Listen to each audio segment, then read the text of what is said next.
All right. Welcome to everyone who is interested in attending State of the Docs. Looks like a few of us are popping in now. We'll start in about 5 minutes, and we'll look forward to starting our session at that time.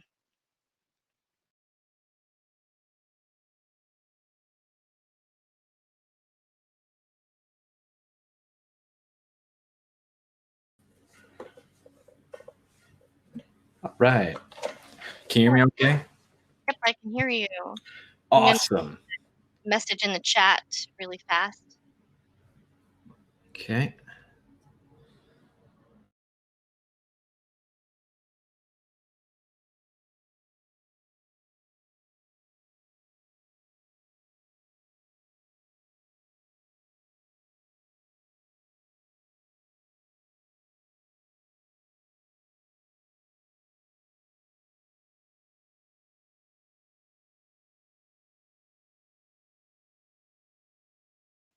All right, as I just wrote in the chat, we'll be starting in a couple of minutes. I don't think we start for another 3 minutes officially, and we'll wait for a few people to enter the session before we get started.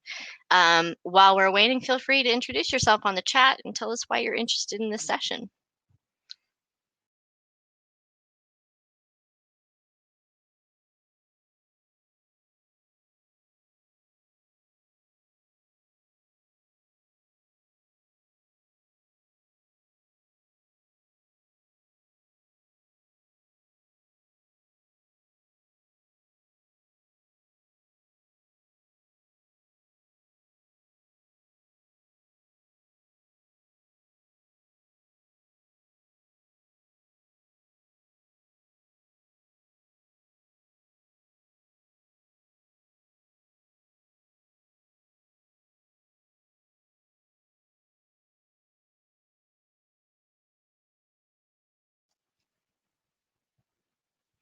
Hello, Casey.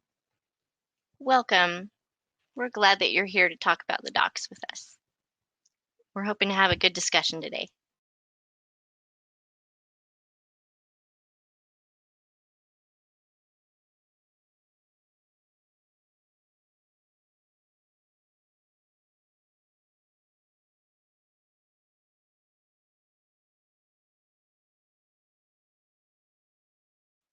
Yeah, I'm looking forward to talking all about kind of what we got going on with the docs and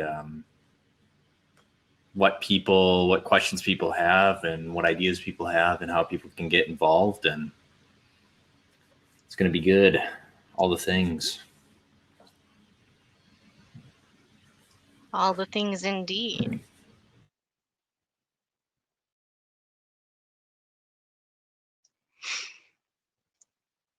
While we're waiting for people to come in, just a reminder that you're welcome to introduce yourself on the chat, say hi, tell us why you're interested in joining this presentation today.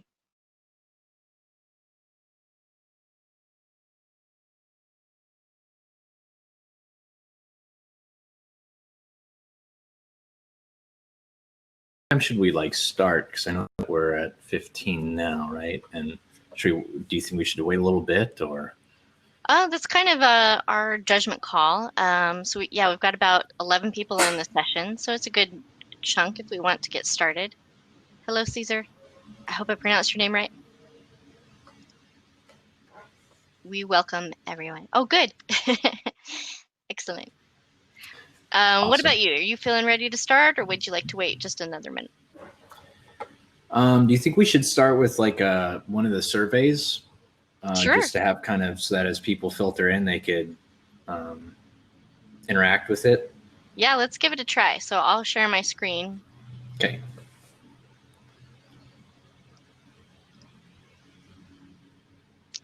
All right.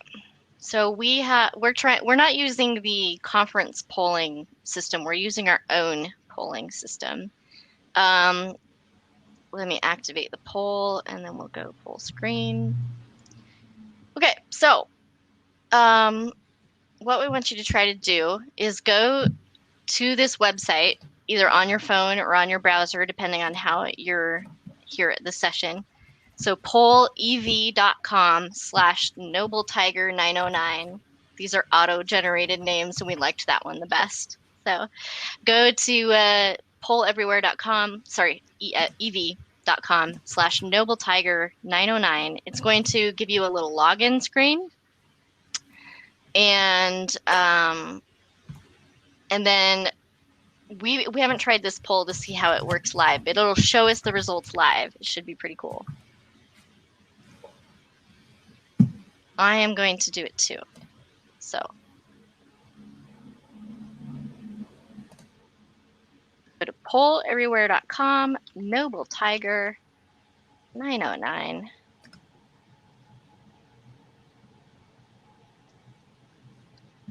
Gonna ask you for your name, looks like. You can skip that too. Yeah. So it can be anonymized. Wish the color had like a better It's showing up. appearance on that background, Yeah, can but I everybody see see it? responses.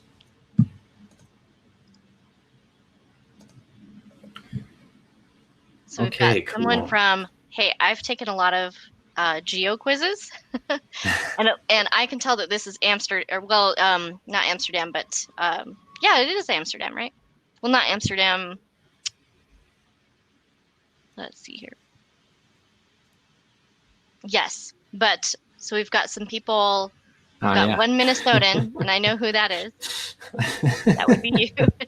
That may be me, yes. All right. So if you're just now entering the session, we're doing a poll just to see where everybody's from, and you can kind of see it showing up here, where if you go to pollev.com/nobletiger909, you can answer our question about where you're attending from. Someone is from the Philippines. That's so cool. Thank you. I couldn't think of the Netherlands. I was like, it's Amsterdam, but that's the city. Thank you. And I've also supplied that link there in the event chat. Thank you for doing that. Perfect. Yeah. Okay. Well, I think we can go ahead and get started. So let me introduce how things are going to go today. So welcome to everybody who is here to attend State of the Docs 2020 and Beyond with Derek Ardolf, who is a technical writer with the SALT project at VMware. Normally, I would leave the stage at this point and let Derek do his presentations, but Derek and I are both technical writers at VMware working on the same team. So I'll be sticking around to answer some questions too. But to start off, I'm going to let Derek take it away. I will stop sharing my screen and let you share. Actually, did you have, was there one more survey we can maybe do that's I forgot you wanted some more users? Surveys. Okay. Yeah. Because I'm going to be running this. I'm going to kind of like to do this unconference style after I do some slides, but we're starting it more interactively so that we can get an idea of what type of, how new to SALT people are. And I'm pretty much going to be providing a tour of the docs and a kind of a PDF of my slides, which really is just a collection of a lot of resource links. And with one slide also on kind of the future of what we want to be doing with certain docs. And yeah, so kind of that start off with the survey will be helpful to kind of see. So I kind of know who as a proper technical writer, right? Kind of knowing our audience. So. Well, so before I switch slides, we've got some people in California, it looks like, and we've got some people from Spain, a few more people from not just Amsterdam, the Netherlands, and Sweden, some Canadians, some people on the East Coast and in the Midwest. So pretty cool. All right, well, let's move on to the next slide. Next poll. Okay, so for this one, I believe now you should have a new poll on the browser that you logged in to take the first poll. Tell us what best describes your job role. We'll see what everybody says. And these ones I just kind of threw together a few top ones that maybe came to mind. So it'd be interesting to see if you're an other, I would love to hear that, see that in the chat, kind of like what role, if you're open to listing that information. Because we found that a lot of different people are using Salt, and sometimes we have guides that are tailored to a very particular audience. A lot of times our guides are to the developers of Salt, because they're coming maybe from the engineers, as opposed to an admin who'd be using Salt. And so it'd be nice to kind of get a good look at people who use it.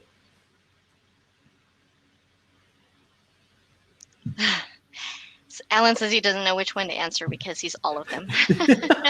Yeah, I should have had an all of the above button. Very good. And maybe that's what, I don't know, what others should be used for. I don't know. Nice. We're getting some good responses. Training material. Okay, cool. Nice. Actually, is that L? I can't remember. I swear I've seen content from you. Was it on like Linux Academy or something? There was a Salt course, and maybe it was you. There's some kind of trainer that I've seen some training material from. So, okay, yeah, all right. By the way, on the recording of this video, people won't be able to see the chat. So go ahead and like when people say something in the chat, you can read it. So Elisa, is it L? SaltConf 18, awesome. Yeah, L is from Linux Academy, now a cloud guru. So yeah, very good. Sweet. All right, so looks like the majority of the people here are DevOps or SRE types, but we've also got a few developers and a few sysadmins and system engineering people. Any other comments from people who answered other? No, I didn't answer. I'll put in. There we go. I increased it by 5%. There we go. I think we could then do from this look. This is kind of the expected audience, I think, and let's do one last survey, which is going to be on experience, on how new people are. Moving on, tell us how experienced you are with Salt. And none of the above is if you've just heard of Salt. And you're like, what is this thing about? And you haven't even touched it. But yeah, okay.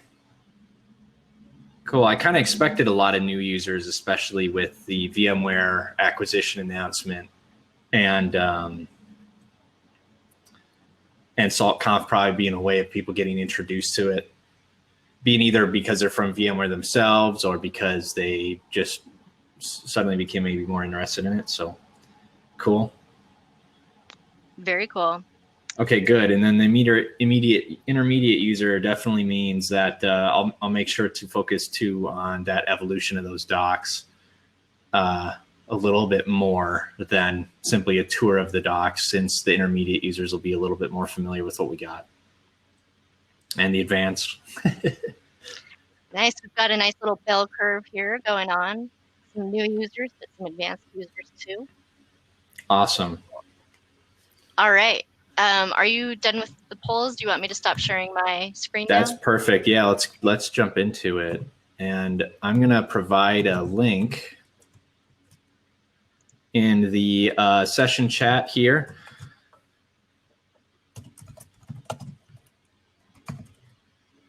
Which will be the slide deck, PDFs of a PDF of the slide deck, because it's pretty much going to be a large resource link collection. And so I'd like you to be able to download it, because it'd be useless to have it on just screen and no one can click on anything. So let me share it here.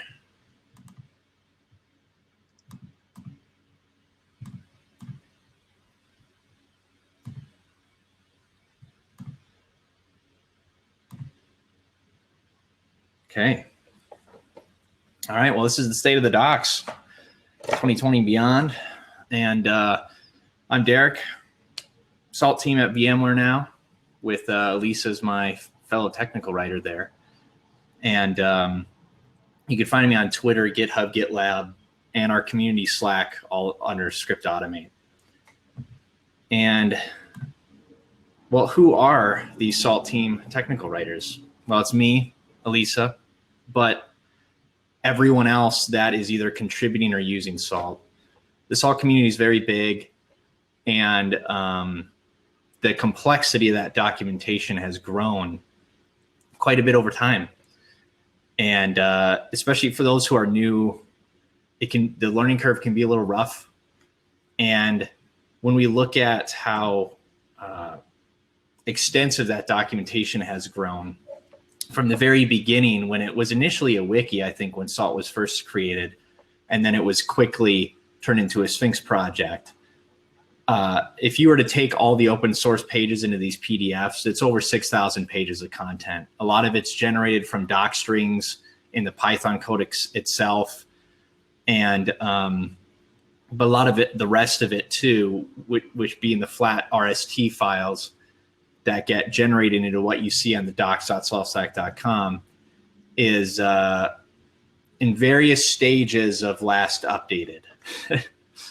And so it can be difficult to keep up with PRs coming in if PRs maybe don't have, if the pull requests don't have, hey, this actually maybe has this impact on this documentation and this needs to be updated, or with this new release, what changes maybe need to be done to this part of the installation guide.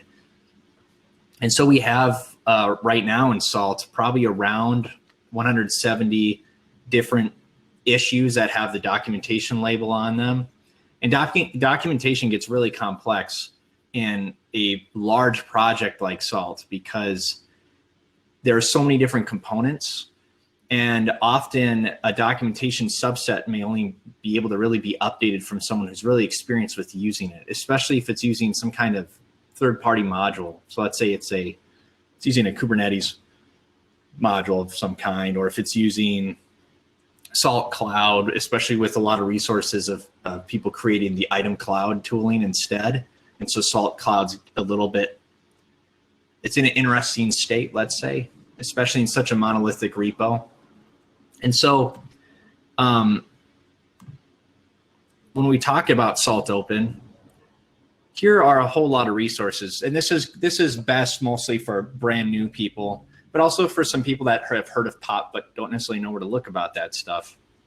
Is that right now we have the Getting Started guide, which hasn't been honestly updated in probably, I think if you were to look at the repo, it's maybe something like 4 years. It's been a while. It was created using Markdown and I think Pan, and then kind of just created as a site that's elsewhere in the docs.saltstack.com. And so I have both the links and the source code for a lot of these items here. I'll probably just skip along from this because then I could focus more on questions that people may have. But we've been kind of working on a few things that, as you may imagine, with the VMware acquisition, there's a lot of stuff going on the enterprise side that's requiring a lot of more VMware interaction, while the open community is going to be able to continue growing as it is. So certain plans and certain things are in a funny state right now. So what we are looking at, though, when it comes to the future of Salt Open related projects, which POP projects are in that community, because they're all open source, POP, Item, Umbra, Heist. And the concept of these plugin projects that are no longer following that same standard that Salt had, where everything was in a single monolithic repo. Now everything is in its own, every component is in its own kind of decentralized collections of plugins and repositories. And that means that documentation becomes a different beast because of it. Instead of being sourced out of a single repository, the documentation is going to have to be part of every single repository. So someone makes a new project, that project owns all the documentation specific to that code. It will reside within that repository. But we need to learn from the kind of challenges we've seen with Salt itself as a monolithic repo and its documentation. We need to take all the lessons learned to apply them so that these new projects that are created can start with the best standards and baselines from the very beginning. And then also while we're refreshing and updating the SALT documentation itself. And so when we look at that future vision around it, Pop Create, if you've been to any of the Pop related presentations that have been going on, Pop Seed is a tool that you use to create a brand new project. It's pretty much a templating tool. It creates the files, the base files and subdirectories needed for your project. And Pop Create has become a new plugin that Dave Boucher helped lead in getting that started, because the idea is that we need to at first have the best documentation kind of bootstrapping to new projects also included. So when people create it brand new, there should be a subdirectory with Sphinx. It should be importing that main README in and the contributing file so that it's going to be in wherever the published docs end up going. And we need to have certain questions get asked in the README by default, because you may already be seeing projects that have even no README or README with one sentence. And then people don't even know how to use it. People don't know how to contribute to it. And there's no other docs. And so the future around that is that we need to have a good baseline so that brand new projects have minimum requirements automatically laid out. And that's where that second one for docs testing comes into play, is that how do we want to make sure that these baselines can be applied against brand new projects across the board? Because if in the future someone made one, they're using older templates, what if we have a kind of gallery? Because we're going to want a place that people can look at the documentation for multiple plugins that meet some kind of baseline, and documentation needs to be a part of that baseline. And so docs tests would really need to be in place to ensure that are all of these files in place? Is there at least a license file? Is there the README file? Contributing.md would be great. It's not always necessary if it's not as complex. Sometimes it's included in the README. And then is there at least a minimum layer of doc strings so that there's RST formatted content being pulled out in an auto module with Sphinx, so that people know what these functions do in this plugin? And are the parameters even documented? So again, this is future vision. This is stuff we want to work on and do. And these are actually aligned pretty strongly. Number 3 is aligned pretty strongly with the docs working group. And the docs working group, by the way, we meet twice a month, and it rotates with the docs clinic, where we kind of just, Elisa or I will walk through something on Twitch where we're working on some concept of contributing to documentation. And this is a big one that I think people have been really wanting. And I'm glad that Alan Kugler's here because we did get approval to pretty much be taking in some extensive, great documentation that our friends at Terminal Labs and Alan Kugler worked on, that would be a far better place for people to learn how to use SALT. Can I jump on that one, Derek? Yes, like just to kind of like frame a little bit like what we're talking about with this. And hi, Alan, we're just now letting you know about this. But one of the things that we have in mind to accomplish in the aluminum release, which is the current release of SALT that is being actively developed, is we're hoping to replace, not replace, we're not going to like sunset the old core SALT docs, but we're going to replace the docs with some higher quality material that have been developed by Alan and tested and vetted with subject matter experts, and even tried out with a few customers to say that that these are some high quality docs. So they've built out some good material that previously has been only available to on a proprietary basis. We've finally gotten permissions from the powers that be to make this particular document available. And what we would like to get help from the community with is translating this document. It's currently a Google document into RST form and making them available to our community. So that's one of the things we're hoping to launch in this upcoming release. A community project where everybody can go in and take a couple of pages and convert it over to RST and make it available to the community. So, hi, Alan. Alan, do you want to come, by the way, and join us on the stage and talk about that at all? Okay, I'm going to let Alan onto the stage. So. Okay. Yeah. Yeah. Yes. So what do you think, Alan? We're springing this on you, but do you think it's a good idea? Yeah, I'm super excited about it. There's been in the past, there was a delineation where we had open salt docs, and then we had private class docs documentation. And a lot of them were trying to cover the same material, but were developed by different people at different times. And so sometimes you would get some inconsistencies if you took the class and then you looked online, or vice versa. And a while ago, I was given the opportunity to take all of it, combine it, and then refine it with somebody who used to be at SaltStack, Gary Richmond, super intelligent salt engineer, and he helped me refine that even further, since he's probably one of the most, I don't know, talented salt engineers I know.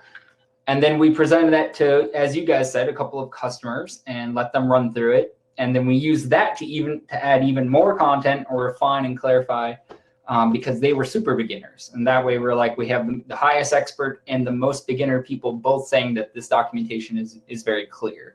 So I'm super excited you guys got that approval to put that out there. So we'll be kind of working through the logistics in our next working group meeting about how we'll launch that with the community. And so if you want to help out, we would love to have you be a part of that project with us. All right. You're welcome to stay on the stage if you'd like, by the way, Alan, because you're very much involved with the docs here, so we'd welcome you. Sure. But yeah, go ahead and continue. Yeah, so for those who have had opinions about the table of contents on the Salt Open Docs, they're very justified. There seems to be kind of this, there isn't really a rhyme or reason to how it's organized and sorted, and the getting started guide, like I said, also needs updating. And so this is actually the big piece of tackling that, especially now that it's been run through and would be helpful to everyone involved. So that's really exciting. Again, the docs working group, there's a link in this PDF that I've provided, but also it'll come up at the end that there is a virtual booth going on during this whole conference that's for working groups. And there's a little button that when you go into that virtual booth that allows you to go, hey, I want to register some interest in this. And you'll get reached out to on like, hey, which working groups are you thinking of? And docs working group, you should be interested in us. So yeah, then we got this other concept of code writing code. And this is something that I have a little proof of concept I'm going to run through later during the Salt Demo Jam. But tools like Item AWS, Item Azure RM, the future of maybe what will be around VMware and Google Cloud Platform, is that the public cloud, private cloud tooling, they expand and have a ridiculous amount of services that they support and features that each of these services support. And to have some kind of baseline of what item, at least from an execution module place, can support, there should be automation involved that's helping create that code that then we can then later create wrappers around. And the huge benefit of that is most of these projects out there have documentation already built into them that we could actually strip out and use, kind of inject into our own projects. So so it's kind of like code that would be writing code and documentation, because trying to keep up with the cloud services along with updating your documentation at that same pace, especially for an open source project where it may only be starting with 1 or 2 developers contributing, it's a ridiculous amount to try to keep up with.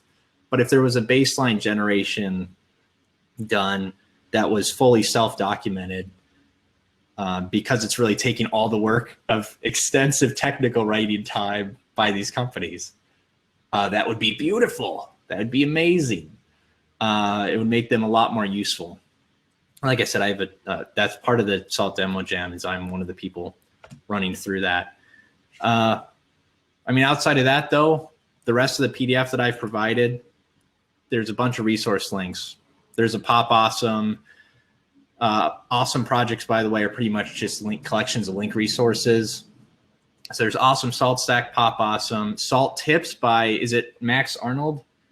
Just incredibly beneficial that you should go look at Salt Tips and you should subscribe.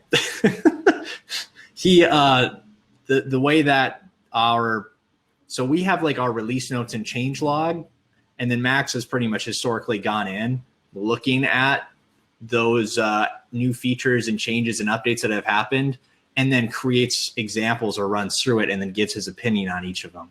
So it's well detailed, really cool, gives you a good idea of what each release has had, but there's a lot of good details in general on there. So definite shout out.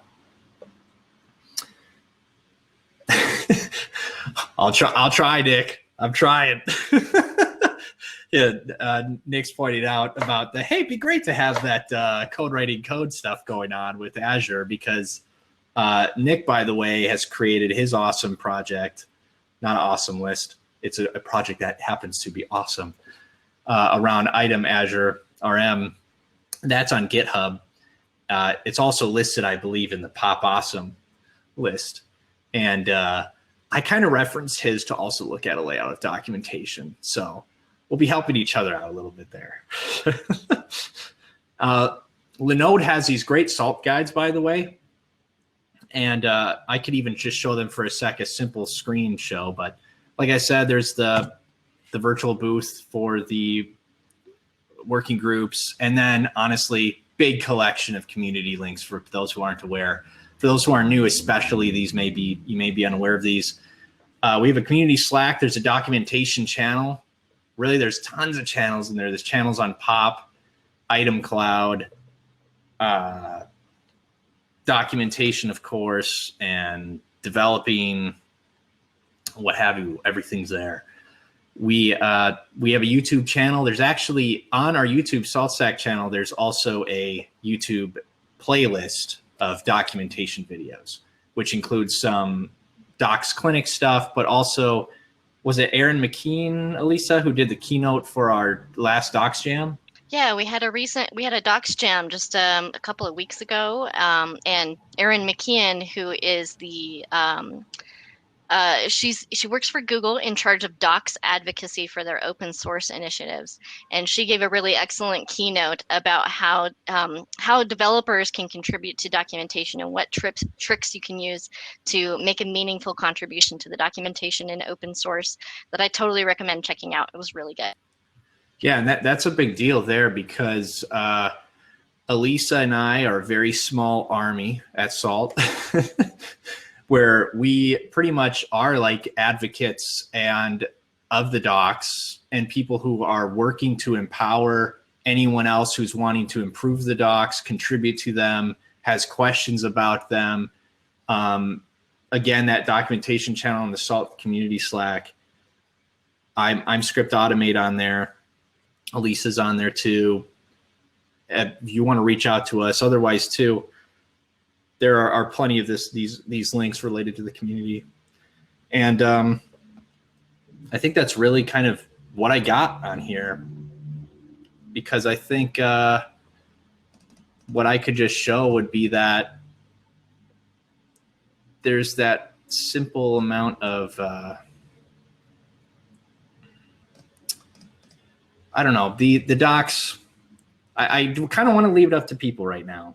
Is what do people want to talk about? What are people interested in seeing? And I have that link to, again, in that chat for this slide deck, in case you want to have this collection of links. That should be a helpful place to get started and be looking at. But if there's anything people want to talk about right now, any questions, any ways people want to contribute or feedback too, there's actually an issue button on the main SaltStack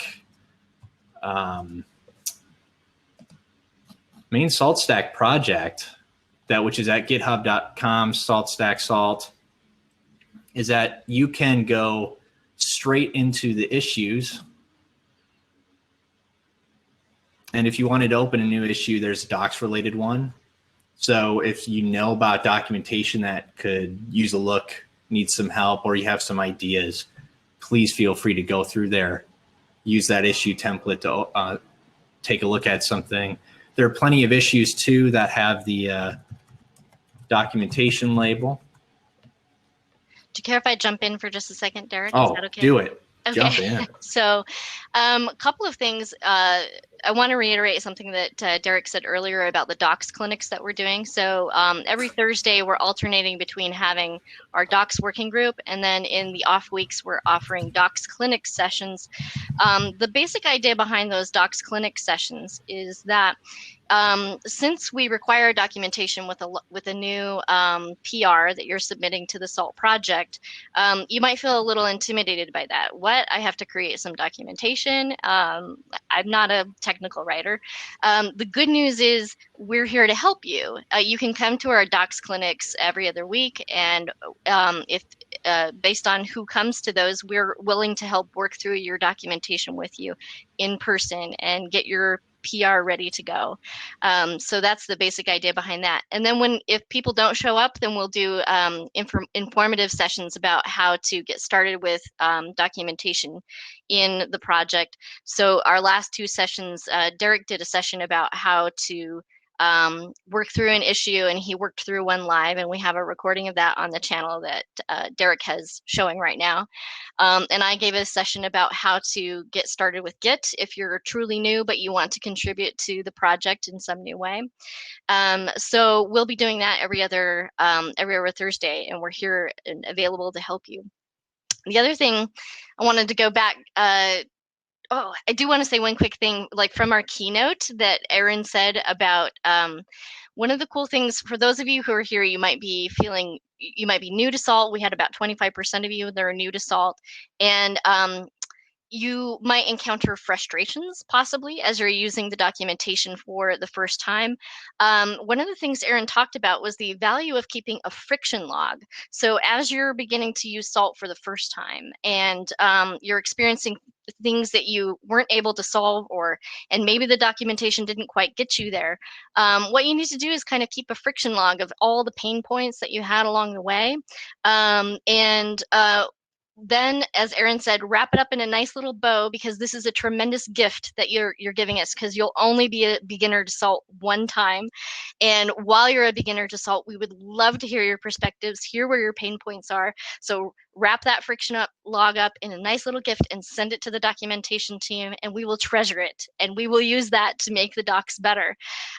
So that's something to kind of keep in mind. And then I wanted to go back really fast to what you were saying about the POP projects and the templates that you're doing with that. We have a really good collaboration with another open source project right now called the Good Docs Project, where they are working on creating templates that can be ported over to any documentation project in open source. And you can use those templates, and they're designed to be used by developers to help developers write documentation and help increase the overall quality of the documentation. And the idea is that you'll be able to port these templates over and use them in your open source project, and begin contributing high quality documentation. That's a lot of what Derek is doing with this POP Seed project, where we're going to have those base templates, that minimum viable doc set in place to help you with your documentation with your new POP related project, so that it can have high quality docs from the beginning, and it will guide you through that process. And so that's a really good collaboration that we have going on that way, and we hope to make those documents even better. So that's my 10 cents. So take it for what it's worth. Yeah, can I also jump in? Something I wanted to reiterate that Derek had talked on is that there are a lot of side benefits that you don't notice when you ask questions about the docs or ask for clarification. One of those is actually some of the new things being developed either by SaltStack or by the community were a result of asking for clarification in the docs and someone saying that's not doable with this module. And someone said, I'm going to go make a new one. Like being able to make those clarifications can lead to the development of actual code on the SALT side. Another thing is we understand that like there's different styles of docs, and as we're humans, and there's like 2 main tech writers right here, and then maybe another like 4 or 5 other people that can contribute. As a whole, they can't cover every kind of style, and they can't cover everything. For example, or one of the best styles of documentation is to show literal examples, right? And like we are aware of that, and people are pursuing that. But there's different kinds of examples. For example, you can have just literally the basics, which is very common in documentation, like our documentation. You'll have a single basic example of using that tool and nothing more, nothing less. But often that's not good enough, and you need actually a combination kind of example, right? We're just taking two different modules and showing how you can have them work asynchronously or synchronously. And those kind of documentation examples are very specific to your needs and your use case. It's very unlikely that everybody's going to use that same combination every time they start using Salt. So if you want to contribute those as an example, you want to put them out there, even if we don't have a place for them now, there's a good chance at some point that we could grab, like, this is a use case someone actually used, and now we have a place for it as we've been developing. And I just want to put that out there, so even if you don't see your use case that you might have submitted, it might be used elsewhere in the future for documentation. And then, oh no, that might have been it. Well, and on that note, the way to submit that kind of feedback to us, to give us a use case for how you're using that module in your specific scenario, is to open a ticket and to tag the docs team. Or just opening a ticket, it'll get to us eventually, describing your use case a little bit to us, and then we'll be able to convert it over to documentation at some point. Yep.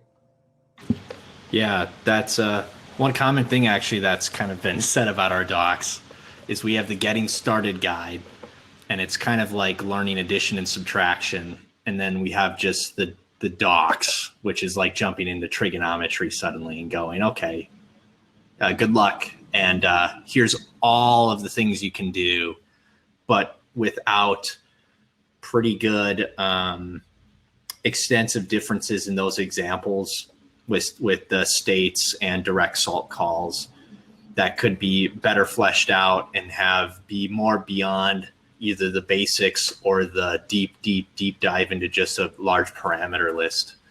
So yeah, we honestly, if it's like, I have some good ideas for some examples that should be existing in these docs, opening an issue is the fastest, easiest barrier to entry to getting improvements in there. We've had a docs clinic that went more into contributing to the docs, which, by the way, when contributing to the docs in Salt, because it's become, and this is something Tom's talked about a lot with why POP even was created, because Salt is such a monolith, it's a little bit complex to add something new to the documentation or to the project, because we have extensive testing and pre-commits, configurations, a lot of stuff that may be fairly unrelated to what you're trying to do in just improving the documentation, which is why actually when we're going to liberate the documentation that the new stuff that was worked on by Alan Kugler, is that it's going to start in its own repository, because then it's going to from there be able to rapidly evolve and improve and then be in RS properly formatted and ready, so that something like it can be now included within the Salt docs and really supersede certain aspects of the Salt docs outside of what is within doc strings of the project, because that way it's not caught within the monolith of the project itself, and that barrier to entry would be a lot lower. So anyway, yeah, all the things. Are there other? Oh, go ahead for either of you, or if there's other people attending who have stuff to say. Yeah, if anyone has questions, post them, and these two will be happy to answer them. Yes, please. And Alan, by the way, in case you don't know, Alan has been a docs working group captain for us in the past, and he's an excellent contributor to the docs. So. Yeah. Yeah. Just you guys touched on the new people. Onboarding can be frustrating. And I just wanted to speak to that. You should look at as he put, the trigonometry docs as a glossary or as a dictionary. It's making sure that there's some kind of documentation for every piece of salt in there. And so you shouldn't so much look at that as a how-to guide, but as in I need clarification on a piece I'm already using. Or if you need to find discovery with a keyword search, I'll often do that. If there's something I'm struggling with. I want to turn this saltify something, but I don't implicitly just know what that is. I might just keyword search inside the salt docs. Also, can you go to the salt docs page, Derek? In your GUI, in your web browser. This is where this here in the Google search is where you should search for SaltDoc keyword. Don't do it in your normal Google search because it doesn't do a good job of spidering into the different pages on the SaltDocs website. So you want to do your searching here in this search bar because it's specifically looking through all of the SaltDocs. You will have drastically different results otherwise. And that should help. I've had that help a lot. For like the first year of me using Salt, I didn't use this specific search bar. I just used regularly to open up a new Google search. And it was very frustrating. And then I started using this and I was able to get much more comprehensive results related to what I want. Yep, and that was right at docs.saltstack.com. Right at that root. One thing I'll also mention when we're doing the core SALT documentation refresh, converting over Alan's guide in this next release cycle, we'll hopefully be able to implement a new theme that gives us some of the added functionality that Sphinx can do that we just haven't been able to do because we haven't upgraded the old core SALT docs. And as a reminder, those old docs are not going away. We'll still make them available. We're just going to replace them with some higher quality material for to bridge that gap from getting started to trigonometry, if you will. Yeah, because it is like a getting started and then a glossary / manual when the missing piece of like the admin guide is kind of not there. And people have previously only been able to achieve kind of getting something like that, I think, through SALT training, which was either provided by SALT itself or other third-party entities like Linux Academy and Cloud Guru, as mentioned, by was it El Kraut, and if I'm pronouncing that right. And so we also though want SALT open to have, hey, here's like as very detailed documentation as possible to get people up and running and be able to create something useful pretty quickly without having to deep dive into the manual to find each and every piece. Yeah, what was it? The Cloud Academy? Cube Academy? Was it Cloud Guru that bought Linux Academy? I don't remember what all happened with their merger, but yeah, Linux Academy and Cloud Guru. Yeah, but his material is good. I saw that back when it was being developed, I think, and then not his material, their material, it was good back when it was being produced. And then what they just got approval for that I had created was from what the classes were. So it's the same material. I think it was originally like 1,400 pages, and we brought that down, I think, to 400 or 600 pages.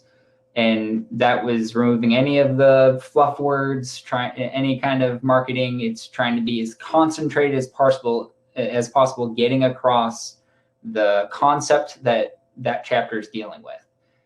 And so it should feel very dense, but it also should be clarified well for a beginner. Awesome. And so again, too, for those interested in working groups, which working groups are just specific subject matter focused groups. There's like a cloud one, there's a Mac OS one, there's a Windows one. Documentation touches absolutely everything. And so there's also the Docs working group. And again, there's a virtual booth that's all about working groups going on right now throughout this conference. And there is a button there if you aren't involved yet and want to ask questions there or just register your interest. And we also have a SaltStack community calendar somewhere that we should. Yeah, we should provide that link. Let me see if I can find it. In my slide deck. I'll see if I can find it really fast while you're talking. Okay. because every week there are things going on. And I think the person's face I see the most is Wayne, because he's test clinic. He's a test clinic madman on Twitch. And so for those who are wanting to contribute and also get their tests in order, watch him on Twitch, ask him questions, reach out to him. And also maybe Pedro, because Pedro's kind of been the testing the testing beast for a lot of what's going on in Salt. We had a question in the chat. Where to examples on how to use dynamic pillars that you pass in the Salt Python client? I feel like, Alan, you might be able to field that question, maybe? Maybe. I need a better idea what he means by dynamic pillars. Because generally pillars are pretty static unless the user changes them. Are you talking about having a automatic event system that is updating the pillars as something comes down the pipe? Or are you talking about a third-party system being used for pillars like Netbox?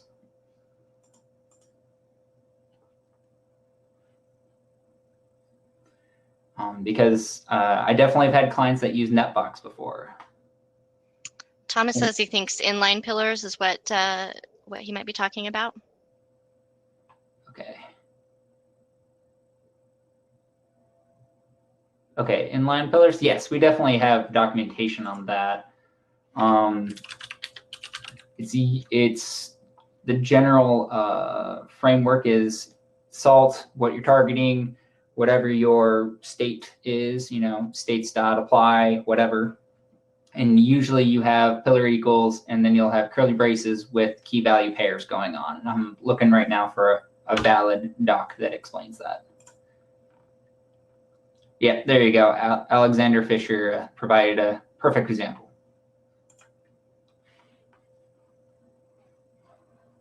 Good stuff. And Jason Gorey, you're correct. There are lots of random code online that isn't good. The answer really isn't that it's not good. It's just not the most stable way to use it. One of the best things about Salt that we try to harp on a lot is that we're not going to force you to perform code in a certain way that we want you to, right? And so I have definitely seen it where two different clients are tackling the same problem and do it completely differently. And there's benefits and drawbacks, and you're probably seeing the more obvious drawbacks in some of those examples. That's why we often try to keep with a couple of basic principles. One of those is make sure it's a pull system. You don't want to design your code around with Salt. You don't want to design your code implicitly to always assume you're pushing that code out, because actually the minions query to the master and ask, hey, do you have anything for me? And you actually have to think about that in certain scenarios. Another problem is people will try to do code asymmetrical. I can't pronounce right now. Asymmetry, whatever. Or they'll try to have all of the minions do things at the same time, and then they're expecting follow-ups from all the minions. But because one minion might have a particularly difficult process, it'll hold back the entire cluster from progressing down the Salt states. And so you need to be aware of that and make sure to weigh what you're asking each of your minions to do in a cluster, and whether or not they should all be doing that job together or they should be separate jobs so that they can be efficient.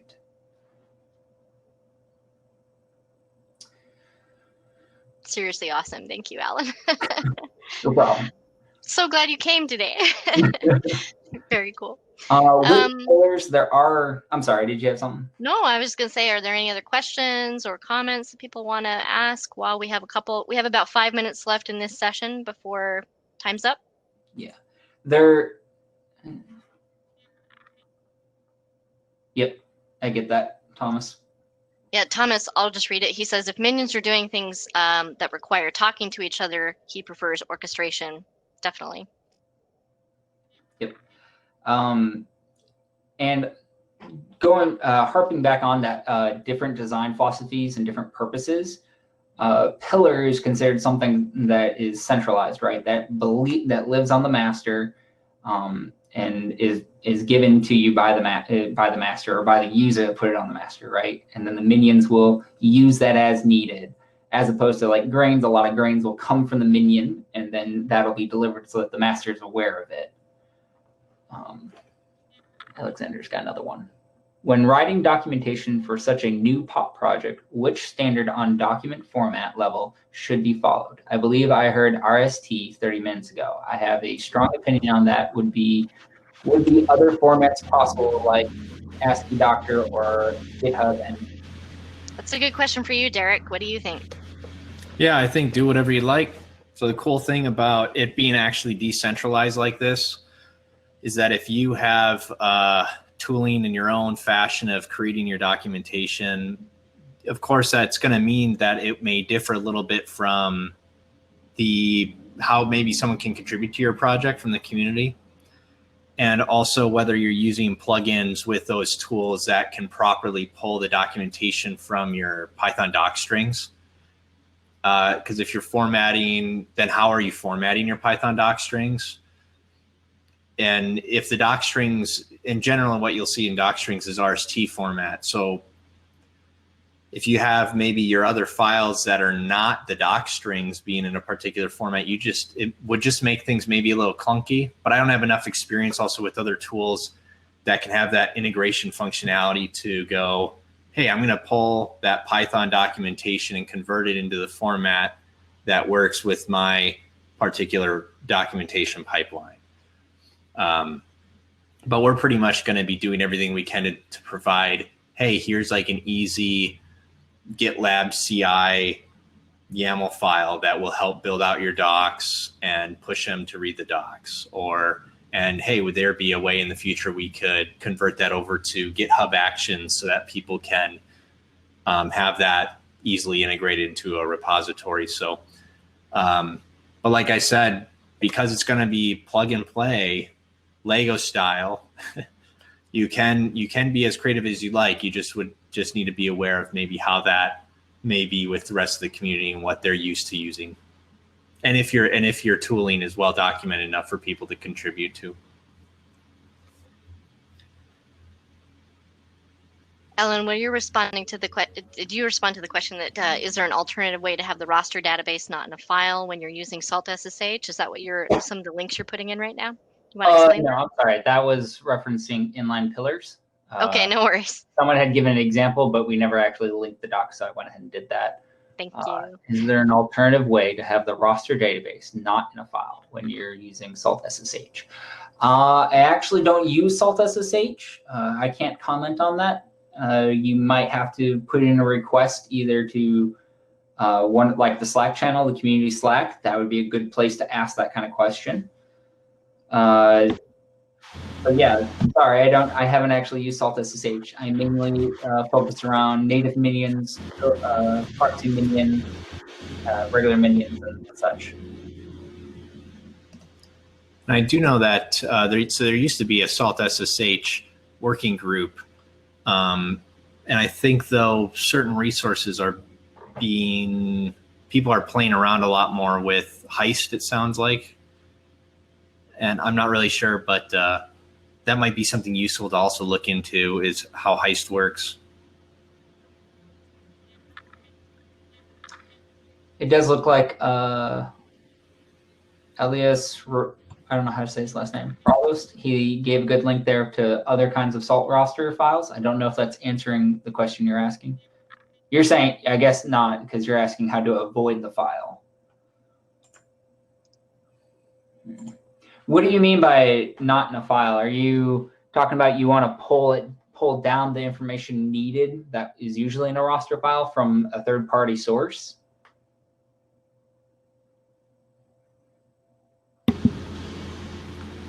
Yeah, because this is a good selection of alternatives.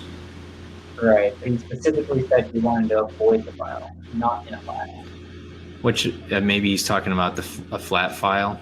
Is that what they want to avoid? Or I wonder what. Yeah, that's supposed to be interesting. Oh, by the way, how are we doing on time here, Lisa? We are actually at time, so this last question, and then we'll let you go free to visit the expo booth, and in particular, you might want to check out that working groups booth where you can sign up for the docs working group if you're interested. But yeah, any last comments on that last question before we wrap up? It sounds like he's saying he wants to pull it from an API. That should be doable.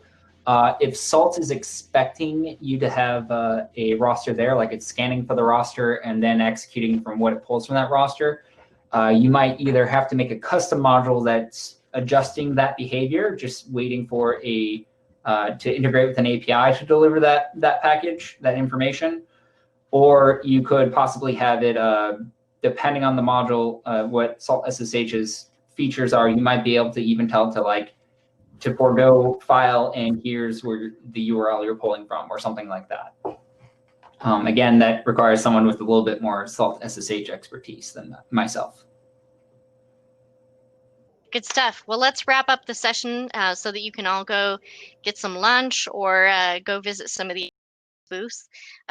Special thanks to Derek for leading this discussion, and for Alan for joining us very spontaneously. We're glad you were able to join us. It's awesome. So, and I also just shared the calendar link for the Salt Community Calendar in the chat. Thank you. And I shared the link for how to join the Slack group. So awesome. Workspace there. Yeah, as a reminder, we have a docs working group every Thursday, and then in the alternating weeks, we do docs clinics where we will help you with your docs related PRs. So feel free to come join us there. And if you want to join the working group, head on over to the expo, the virtual booth that says working groups, and register your interest there. So thanks, everybody. And thank you, Alan, for being awesome and hopping on stage with us. We're excited to turn your stuff into some good docs. So yes. Yeah. All right. Have a good one, everybody.